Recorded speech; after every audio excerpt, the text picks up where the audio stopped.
Nak ke hataru Aceh karena ketika konflik Aceh wate yang kalalu dari tahun 76 sampai 98 sampai 2005 nyo yang rasa ajrakan gam kamu yang mebude berhadapan dengan aparat dan dengan pihak negara wate yang masa konflik dah ceritakan sikit bacut nyo adalah mandu masyarakat yang na di Aceh secara umum dan di Cawang Kisawang secara khusus nyo merasakan konflik. Hana menengai adon, dadun, hana adun adik,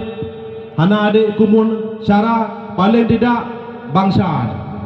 Jadi ketika tak pegah per Desember lagi orangnya tiap tahun tak pegah perayaan, benar saya nyo suatu pegah no walaupun yang mewakili itu berjauh apanya, lupa media dan pegah. Benar rasa bukanya, nyo be, nyo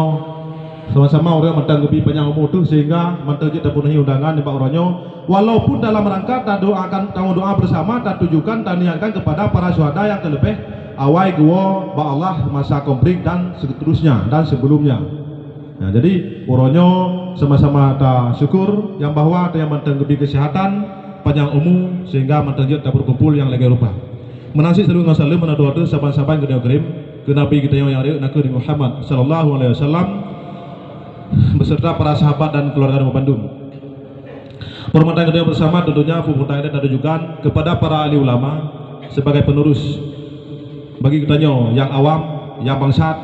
yang hanampu sapu nyoku ulama pada temanyong menansit kepada gure-gure tungku-tungku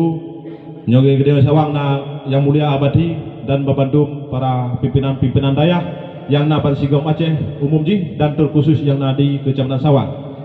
Dan yang kita membanggakan, yang kita muliakan orang santri yang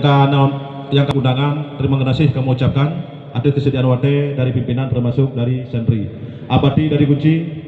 gure-gure tunggu-tunggu yang berhadir di tengah-tengah acara nembak Oronyo tunggu mumsi kamu bawa kerung